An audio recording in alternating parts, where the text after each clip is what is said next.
خواجہ قطب الدین صاحب نے ایک اسی قسم کی کانفرنس کا انعقاد کیا تھا اور اس سے پہلے حضرت علامہ طاہر القادری صاحب نے جو مشاہد کنونشن کیا تھا اس کے بھی بہت خوبصورت اثرات مرتب ہوئے.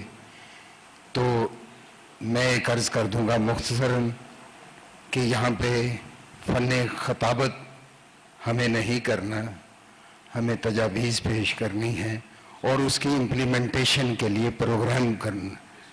ادارہ منہاج القرآن ایک بہت منظم ادارہ ہے اور اس کے ورکر انتہائی جاں فشانی سے اپنے قائد کے زیر تحت کام کر رہے ہیں.